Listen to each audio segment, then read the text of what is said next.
We'd been dating for a few months, and I remember specifically we had just gotten back from a trip to Disneyland. We'd gone on a date to Disneyland together. He had treated. He'd offered, I'll buy Disneyland tickets. Yeah, it was pricey. And so it's cool, awesome. And then I think later that week, we ended up finally having a little bit of a relationship definition talk, a little bit of where is this going? Is this going to be exclusive? Is it going to be monogamous? And I had spent some time thinking about it, and I expressed to him very honestly, I don't think that monogamy is a thing that I can offer right now. I'm still really interested in looking at non-monogamy. And he specifically said to me, if I'd known that, I wouldn't have bought Disneyland tickets. Yeah. And, yikes. Oh, yikes. You want to know the even more yikes part? Welcome to the Multiamory podcast. I'm Jace. I'm Emily. And I'm Dedeker. We believe in looking to the future of relationships, not maintaining the status quo of the past. So whether you're monogamous, polyamorous, swinging, casually dating, or if you just do relationships differently, we see you and we're here for you.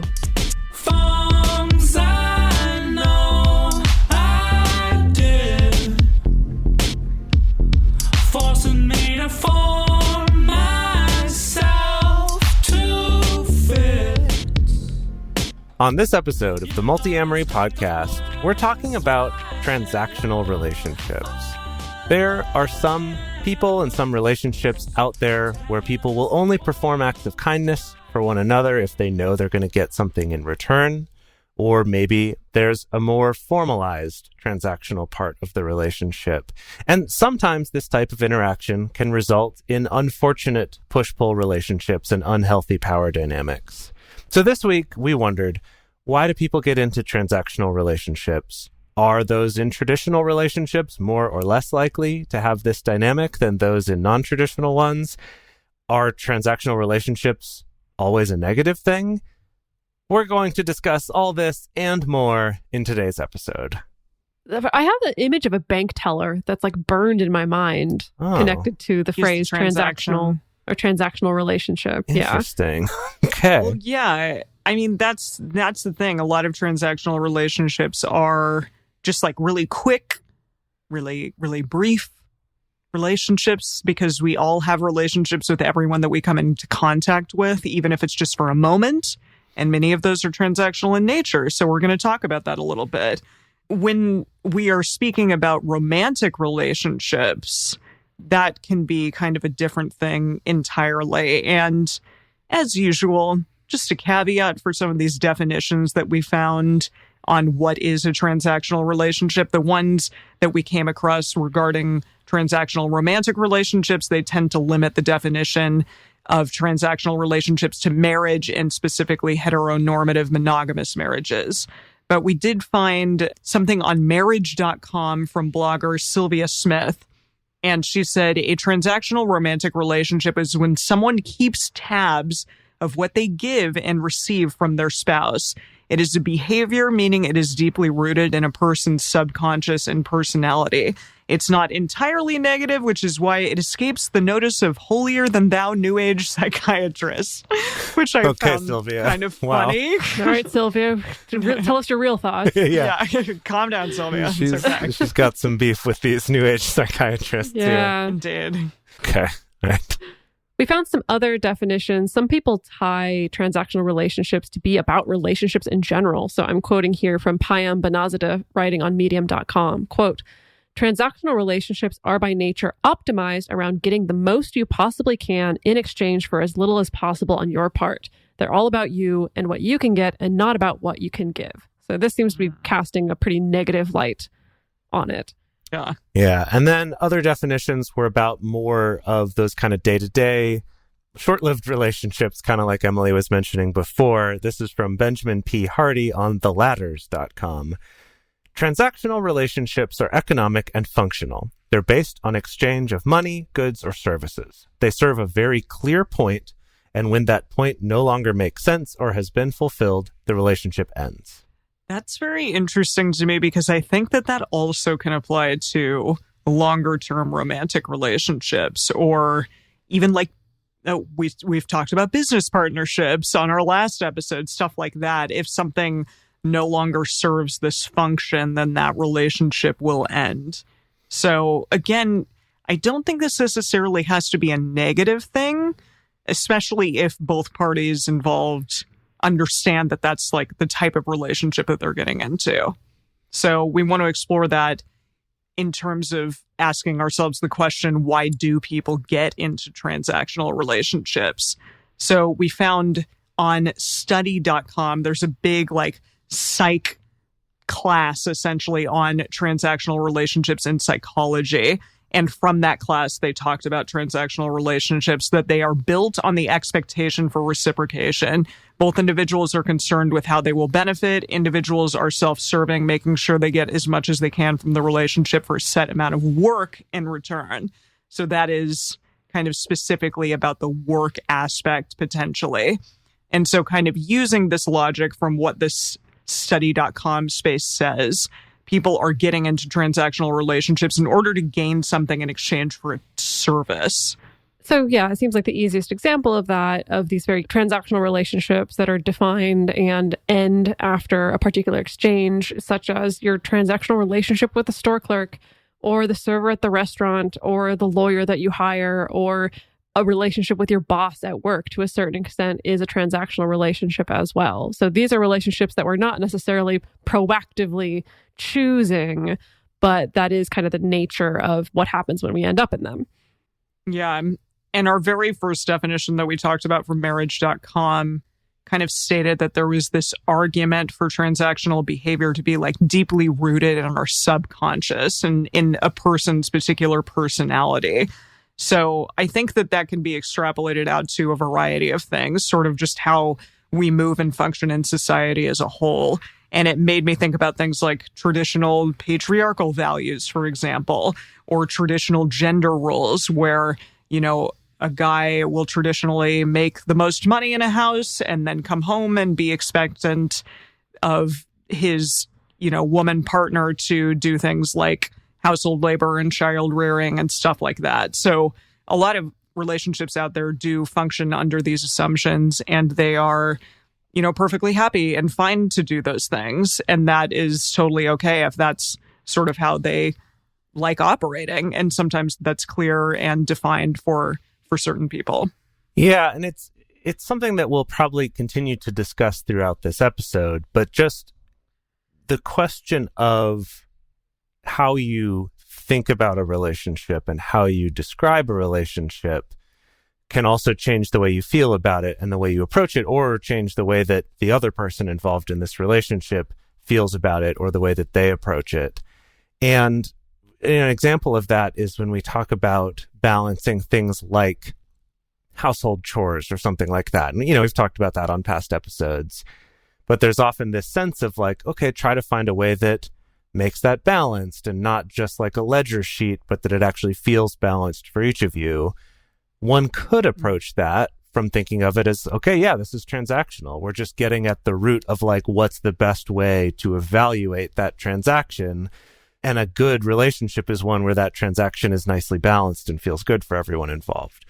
Whereas other people could look at that way of thinking about it, and that's kind of like, no, it shouldn't be about like, I'm doing this to get this thing, but more that we're finding a balance of how do we best give to each other. And it is this interesting thing of, I could see people making an argument about a lot of different things of saying it is transactional or not, kind of depending how they're thinking about it and talking about it. Yeah. This brought up a question for me around how does this connect to our very human sense of justice and fairness in relationship? Yeah. Because something like fairness, it's something that's pretty universal. I mean, they've found in research that even monkeys have a sense of fairness when interacting with other monkeys.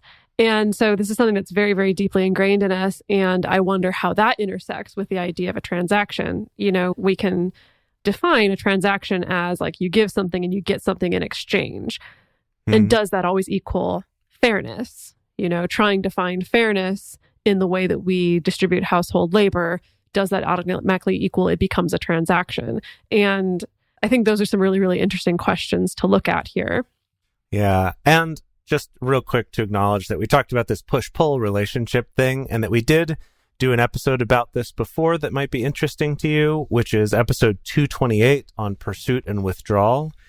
It's a little bit of a different kind of a push-pull than this, but I could see there being a lot of overlap there. So if you're finding that you are having that kind of dynamic in your relationship and want to look into that more, that could be a good episode to do that. Yeah, I was surprised, actually. I was trying to find like a specific episode that we had done on power dynamics. Have we done one? I couldn't find it specifically. So it seems like something that we've touched on in a lot of episodes, but I don't think we've dedicated an actual one to it. Yeah. So something for us to potentially do in the future.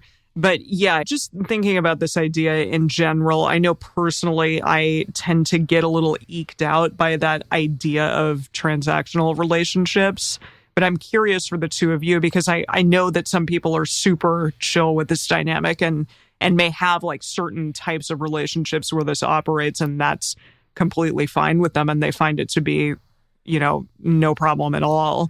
So I guess I'm wondering for the two of you, do you think you've ever been in a transactional relationship with a romantic partner?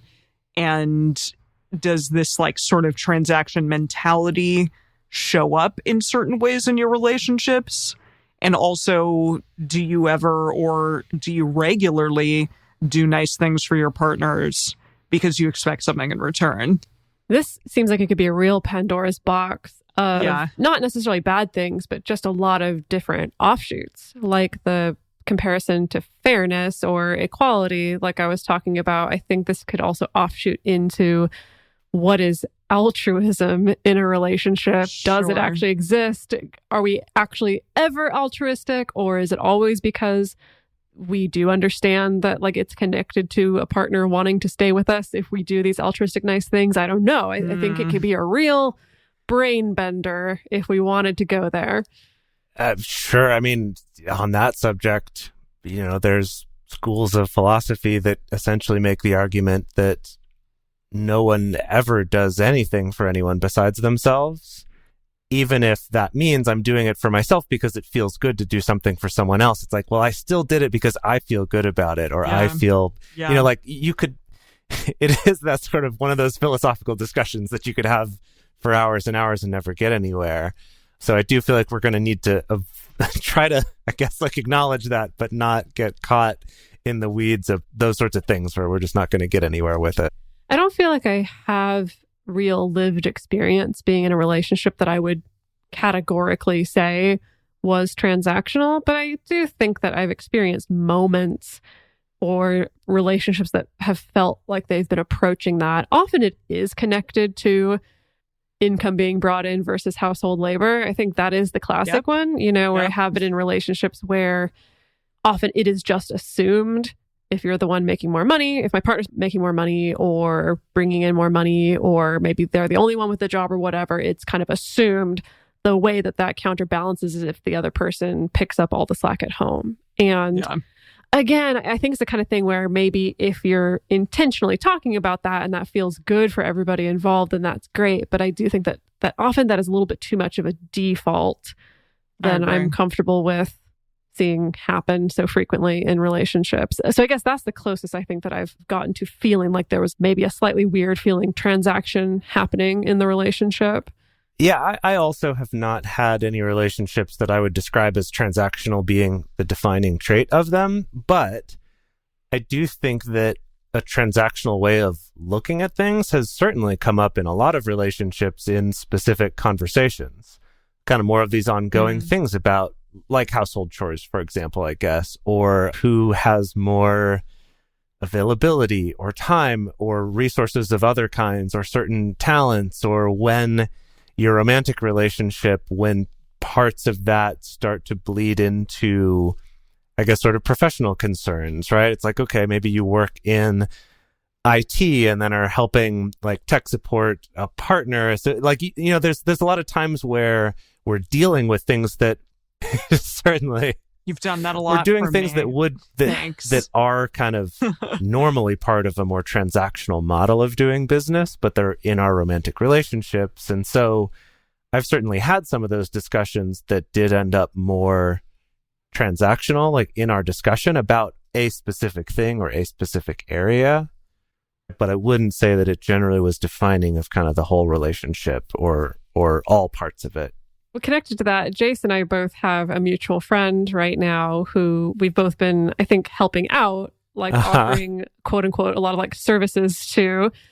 Just because of the quality of the friendship. I'm helping him with like language lessons, and Jace is helping him with various other things. And he keeps acknowledging like, oh my God, the two of you are helping me out so much. I really want to be able to repay you. And Jace and I are both just kind of like, oh, whatever, we'll figure it out. It's fine. It's not a big deal. But then we joke like, oh, we're racking up all these airline points with this friend. And just one day we're just going to cash in, just throw down all the chips on the table and ask him to like, I don't know, off somebody like the Godfather.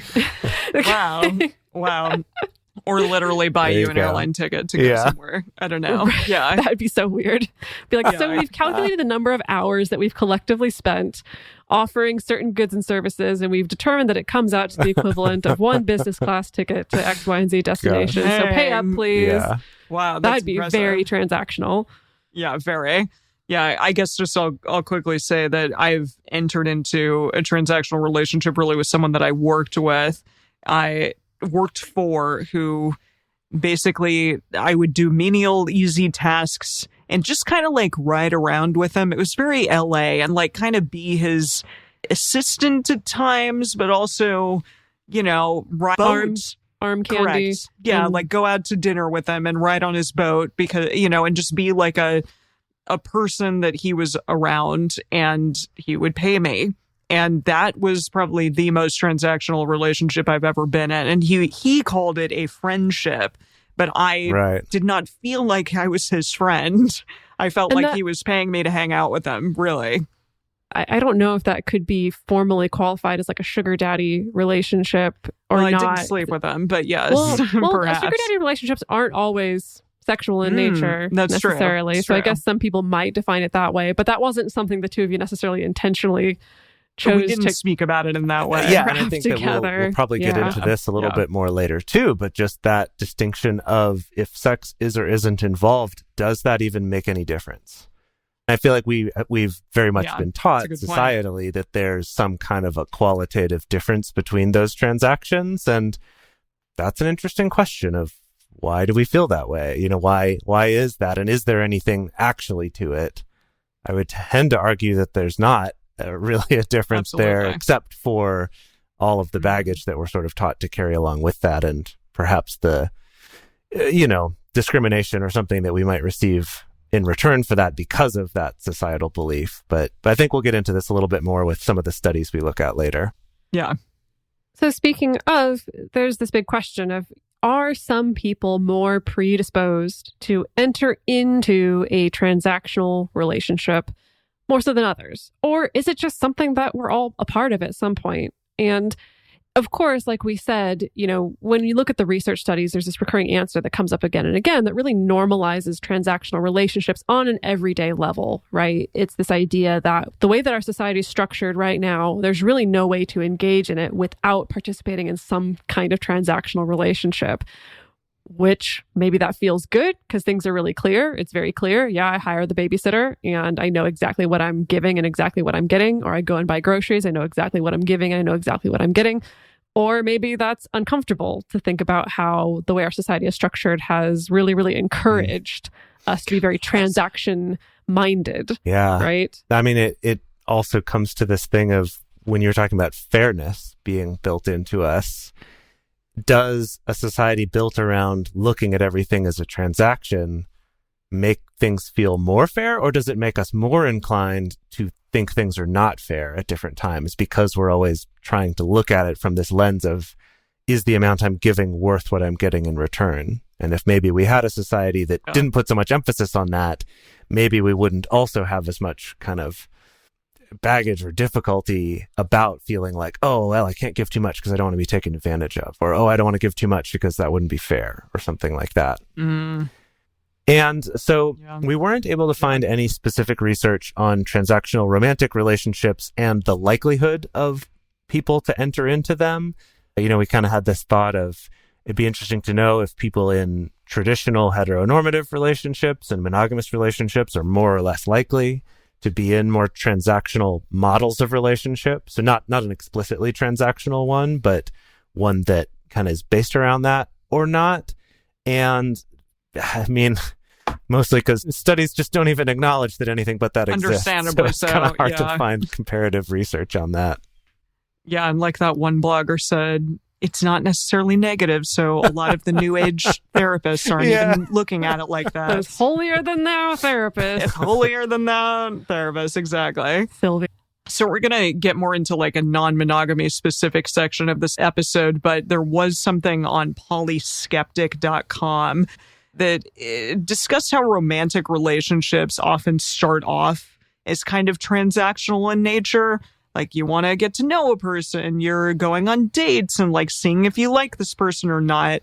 And it's not like super altruistic at the beginning. It may evolve into that, and it may really evolve into like, I want to give to this person. I really care about their well-being. But initially, often it's just kind of like a fun, like give or take. I'm going to hang out with you, or we're going to hook up or something along those lines. So that's something to think about too when you first start off in a relationship or multiple relationships. Often they're kind of transactional in nature in that way.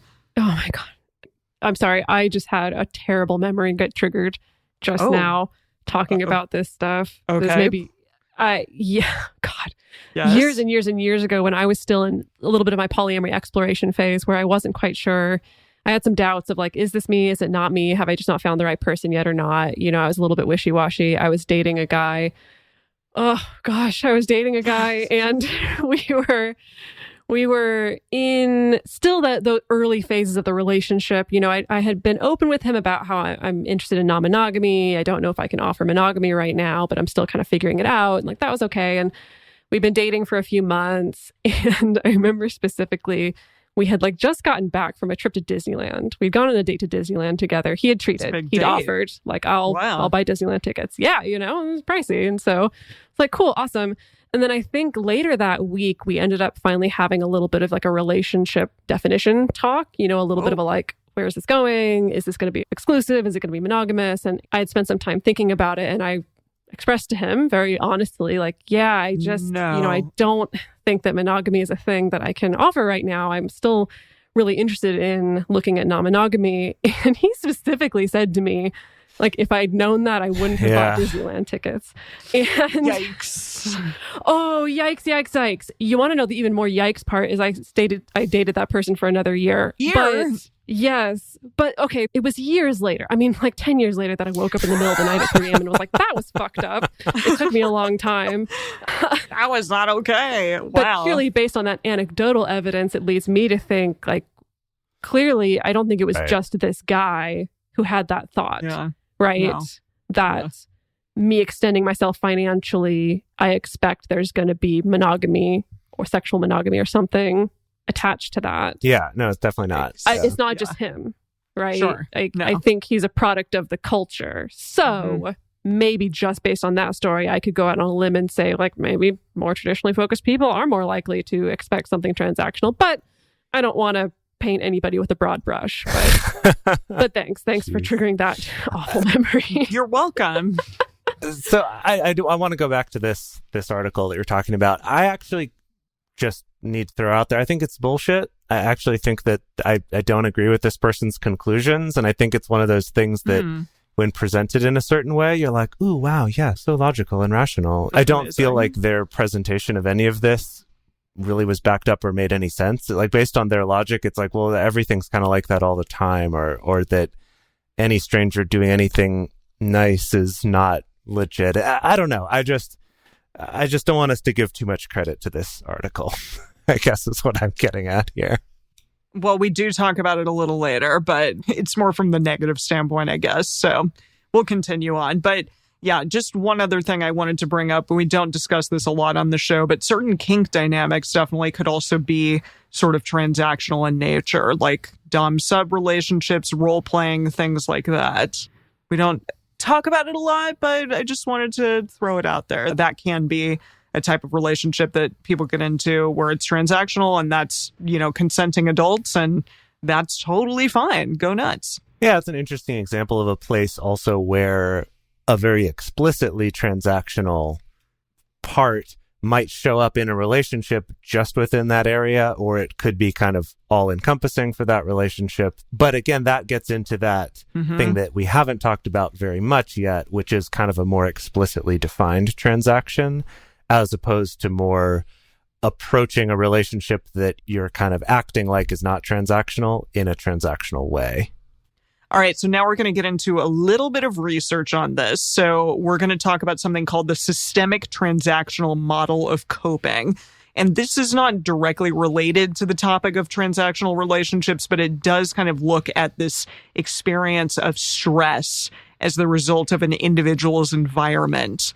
And so the study looks at specifically the model of coping in the context of dyadic romantic relationships. So talking about, individuals' stressors in their environment, essentially. And essentially how we make an exchange of caring for that between two people, which maybe we could argue is a little bit of a transaction. So the systemic transactional model of coping, or STM for short, is based upon the assumptions that there is this interdependence between two partners' stress and also coping processes. And it postulates that one partner's daily stress experiences and their behavior under stress and well-being have a strong and also frequent impact upon their partner's experience as well. And this works in a mutual way. So I think to sum this up in lay person's terms, it's that, the stress that I feel and come home with and the way that that influences my behavior, it also influences my partner's stress as well. And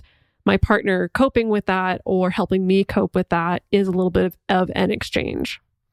Yeah, and to quote from the study talking about this STM model, says, therefore, in the context of stress, one partner's experience of adversity is not limited to themselves, but affects the experience and well-being of the romantic partner as well.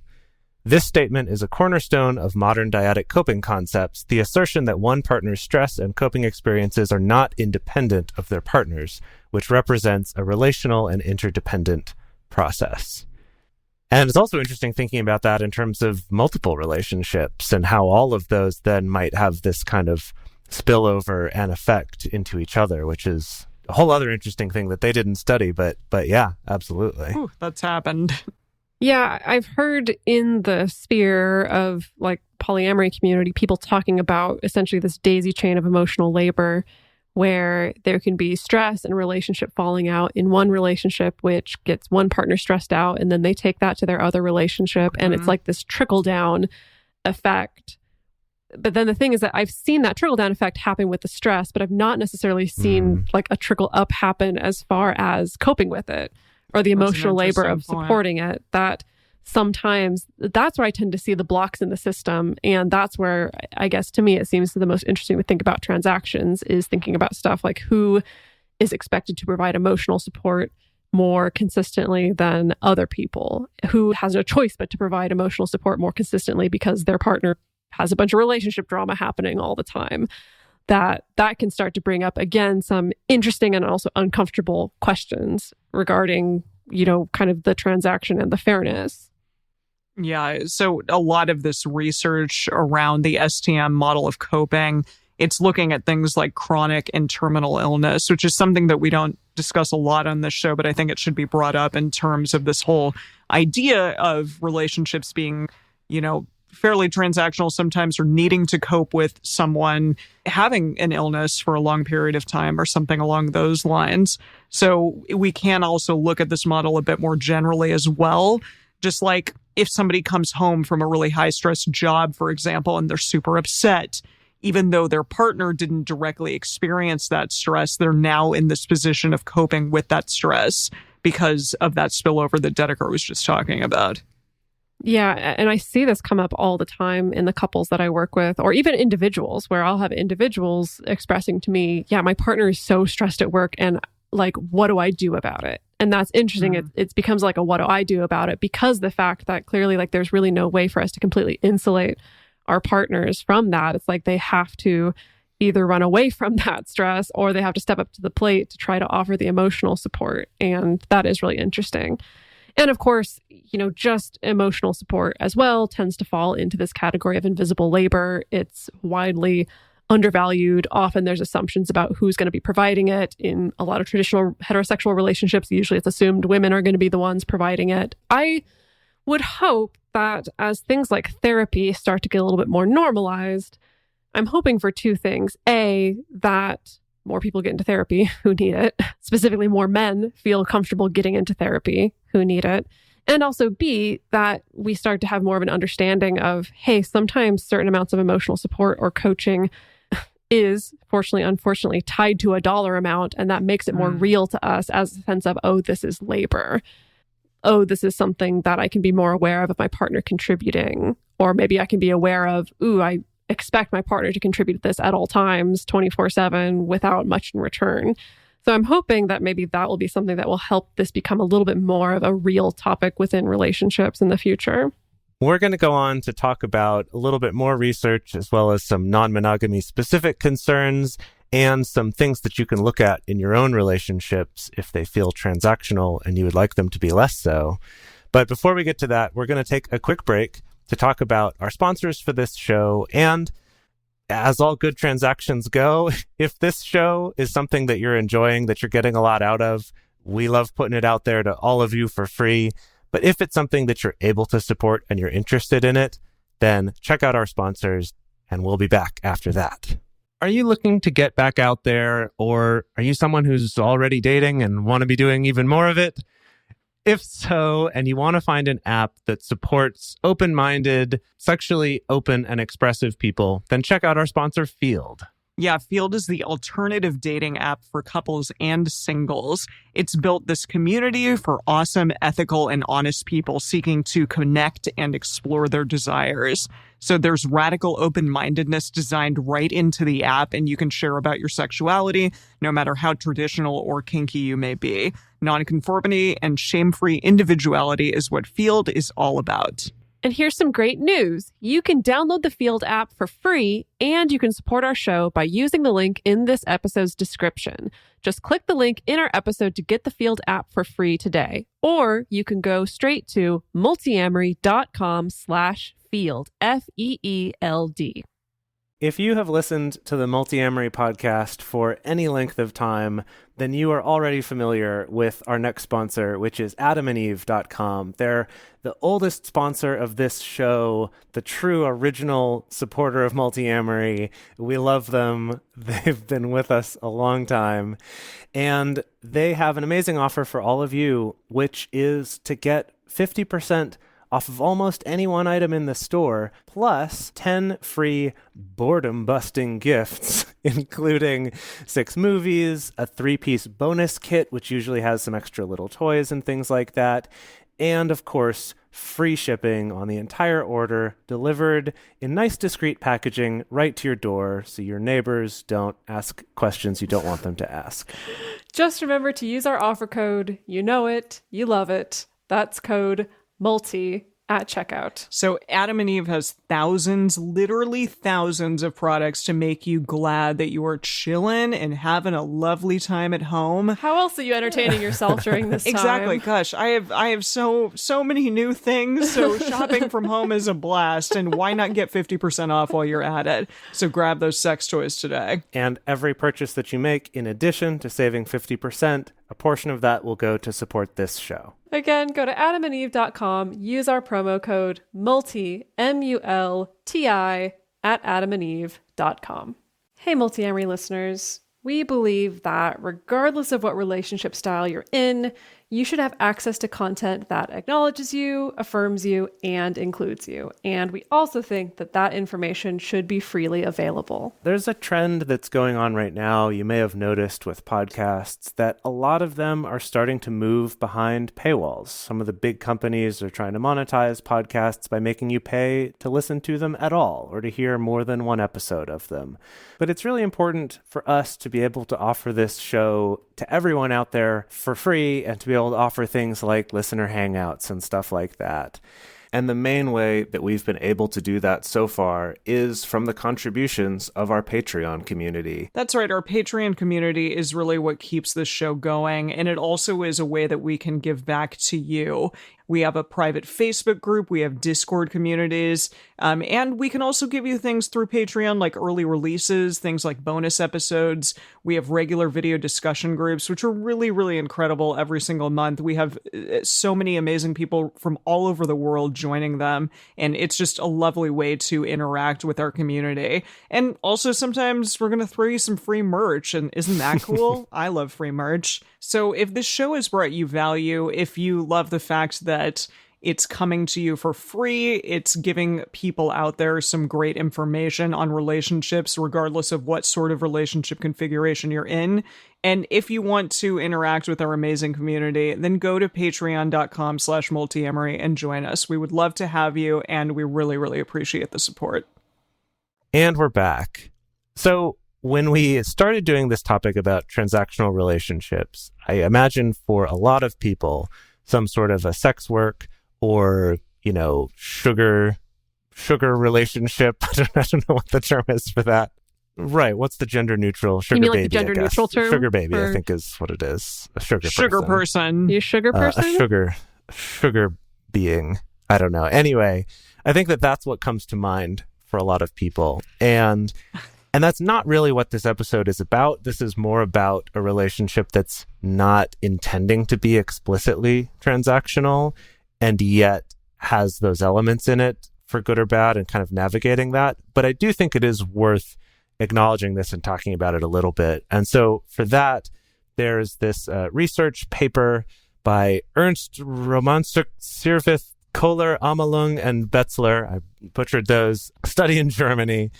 And they're from Germany. They were doing the study within the paradigm of free choice. And essentially, they did these surveys of students, some of whom were doing sex work, either prostitution or sugar relationships, and people who were not, and looked at their overall well-being, how they're treated by their peers, what their support networks were, things like that. And essentially, the takeaway was that overall, they found no difference between the students who were participating in sex work and those who were not in terms of their overall happiness, with the exception of the fact that the people doing sex work faced more prejudices and stigma and things like that, as well as more difficulty seeking and receiving emotional support in their social environment because of that. But that was the product of the prejudice against them, not the actual work itself or how that affected them.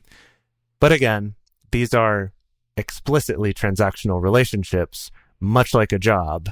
And Dedeker, during the break, we were talking about this, and she made the point of it's like saying, oh, well, lawyers participate in transactional relationships, and it turns out they're just as happy as, charity workers who don't do that. Something. It's like, well, yeah, it's a job. It's work. It's a different thing. And so I just did want to acknowledge that, though, since I'm sure that's a question on a lot of people's minds. Absolutely.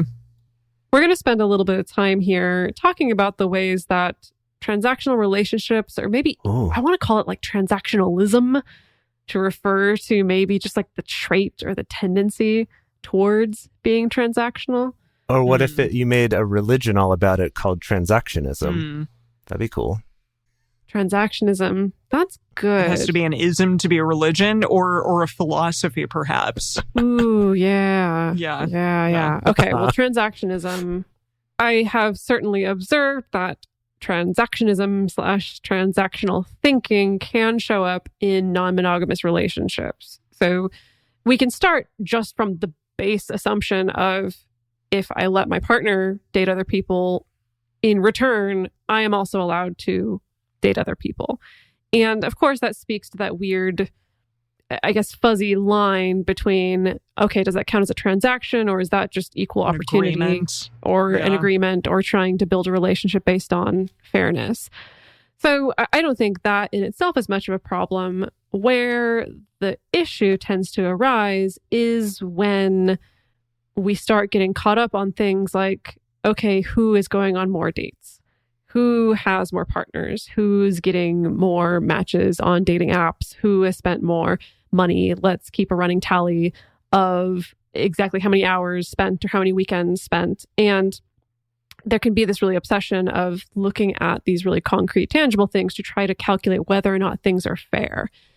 And I often encourage people, I think it's so hard, right? Because I do want people to care about whether or not their relationships are fair, right? I do want people to care about whether or not they feel like they're getting an equal shake in a non-monogamous relationship or getting access to equal opportunity. And at the same time, I find myself constantly having to remind people that even if you and your partner agree, okay, great, I have the freedom to date and you have the freedom to date, that doesn't mean it's always going to play out equally. You know, there's going to be a week where your partner has like 3 first dates and you haven't had a match on a dating app in over a month. Like, that's going to happen. There's going to be a week where all of your plans get canceled and you're stuck home alone while your partner's off like having a vacation with somebody else, and that feels crummy.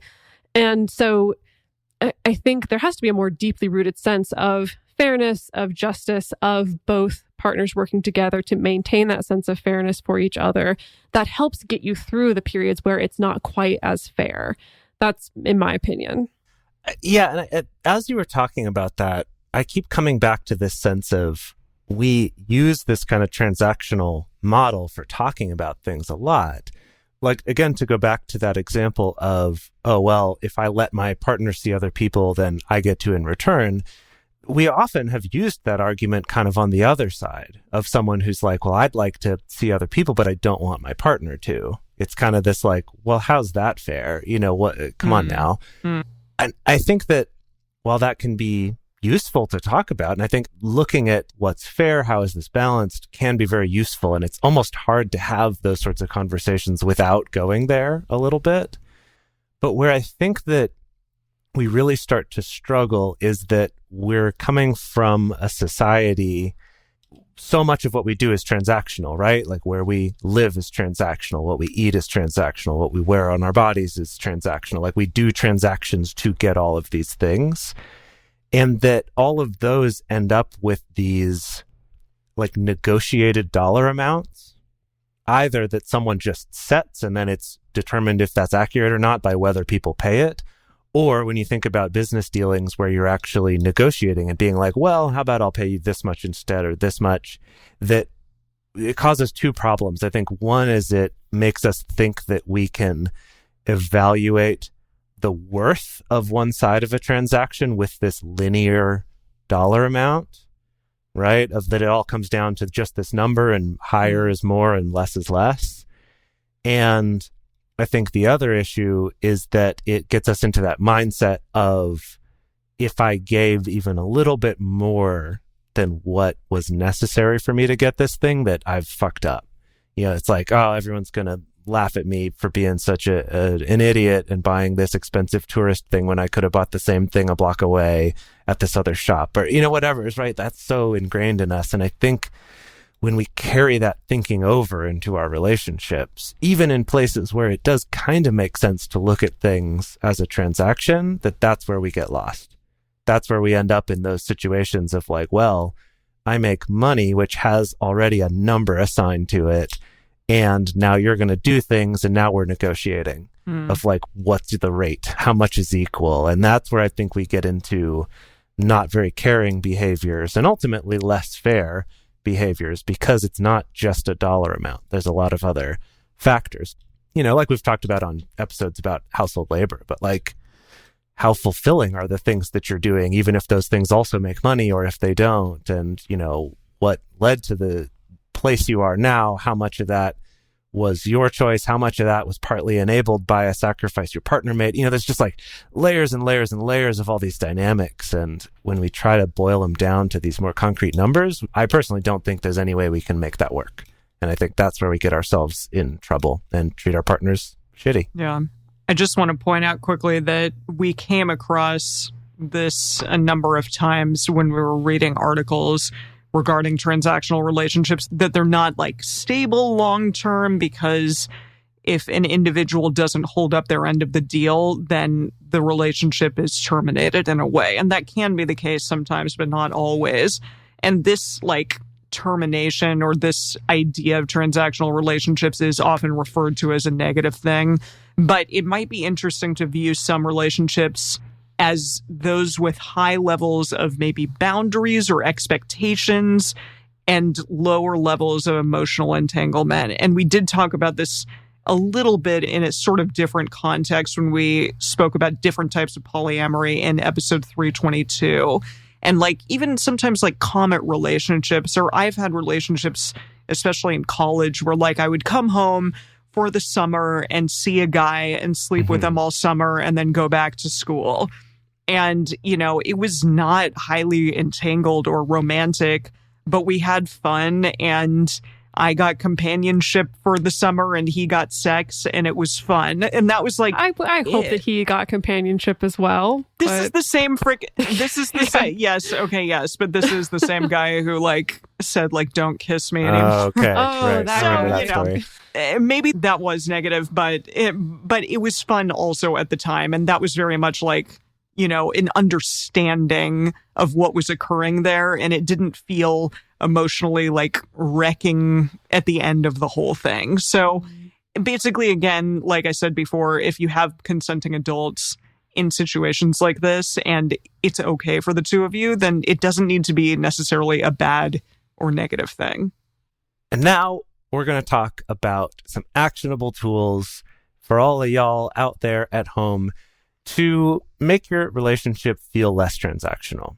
So let's say you've been listening to this and you've started hearing some of it and it resonates with you and it's like, ooh, yeah, I do tend to think this way, or my partner and I talk this way a lot, and maybe that's not serving us. Maybe this isn't a relationship that we want to just be a transactional, short-lived one, but we want it to be something else.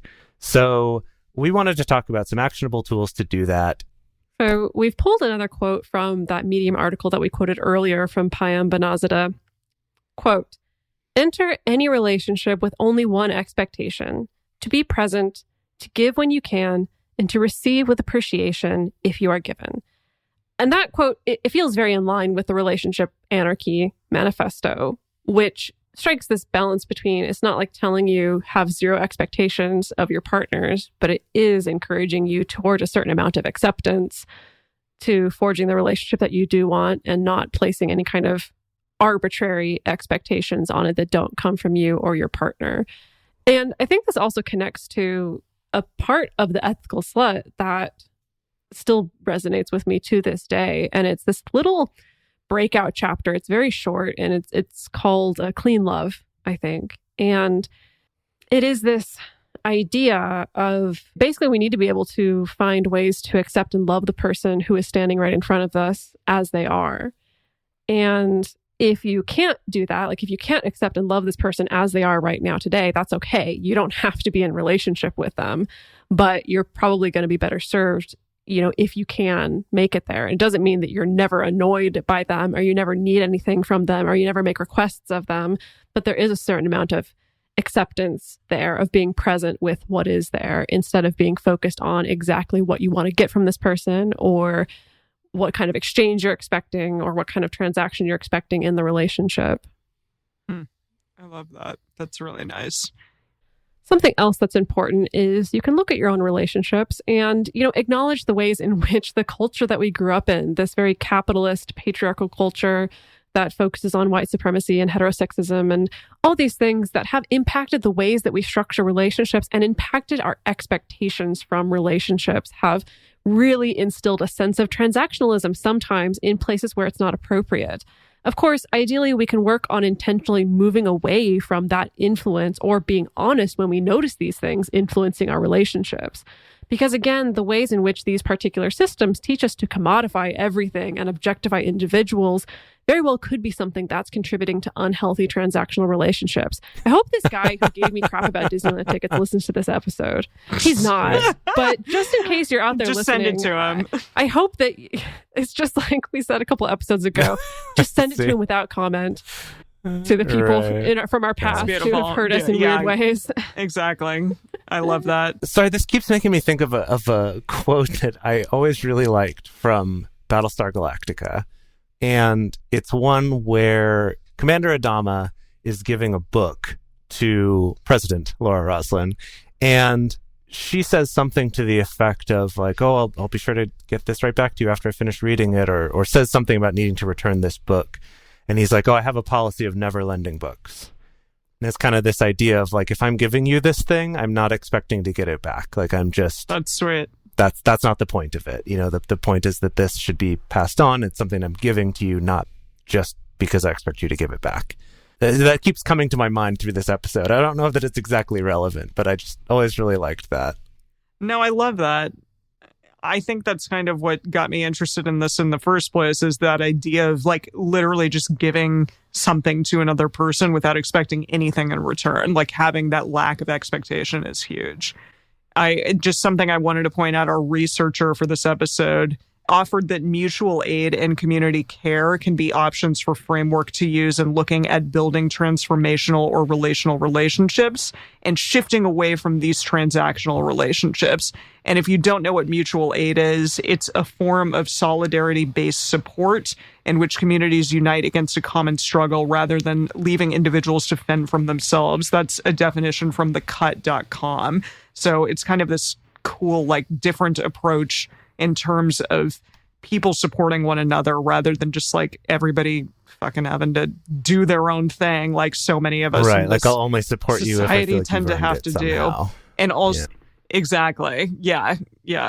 And community care, also from collinsdictionary.com, it's essentially help available to persons living in their own homes rather than services provided in residential institutions, or this policy of transferring responsibility for people in need from large, often isolated state institutions to their relatives and local welfare agencies. So I love that as well. Again, like this idea not of the other, but more of like a community, which is a really, I think, transformational and beautiful way of approaching our society in general. And something that I so often like wish we tended to do more. And I feel like other cultures have that down in a far greater way than our Western society does. So just something to throw out there and think about for all of you. Yeah. So if you feel like you have a relationship that is more transactional and that's something that you want to change, then that's great. I think the best place to start is just identifying it and starting to think about these things and maybe look into some other models of how you might approach giving in your relationships and, you know, not being taken advantage of or feel like you're giving and you're with people who don't care for you. Maybe it's about being with people who care for you rather than focusing on the transactions. But if you're in a relationship that has some transactional elements, and that is something that you feel okay with, and it's something that you and your partner are both okay with, then that's also great too. As we've talked about, that's kind of just in the language of how we talk about these things, and that's not always bad. So just kind of be aware of that and try to evaluate what makes sense for you and what's going to be best for you and the health of your relationships. So we're going to move on to our bonus episode for patrons. And in that, we're going to talk more about money, men, and the transactional relationship. We spent a lot of time like talking sort of about the more emotional labor side of things. And I did want to delve a little bit more into like this idea of money and how a lot of men feel like if they don't have it, then they're not worthy of getting partners, stuff like that. There was a great Atlantic article on that. And so we're going to discuss that more in the bonus episode. So our question for this week, which will be on our social media accounts, our Instagram and our Facebook accounts, is what do you think when you hear the words transactional relationship? We'd love to hear that because I had a very specific thing in mind and I'm really interested to hear what all y'all think out there. All right, so the best place to share your thoughts with other listeners is on this episode's discussion thread in our private Facebook group or Discord chat. You can get access to these groups and join our exclusive community by going to patreon.com/multiamory. In addition, you can share with us publicly on Twitter, Facebook, or Instagram. Multiamory is created and produced by Jace Lindgren, Dedeker Winston, and me, Emily Matlack. Our episodes are edited by the lovely Mauricio Balvanera. Our social media wizard is Will McMillan. Our production assistants are Rachel Shennework and Carson Collins. The researcher for this episode is M. Mays. Our theme song is Forms I Know I Did by Josh and Anand from the Fractal Cave EP. The full transcript is available on this episode's page on multiamory.com.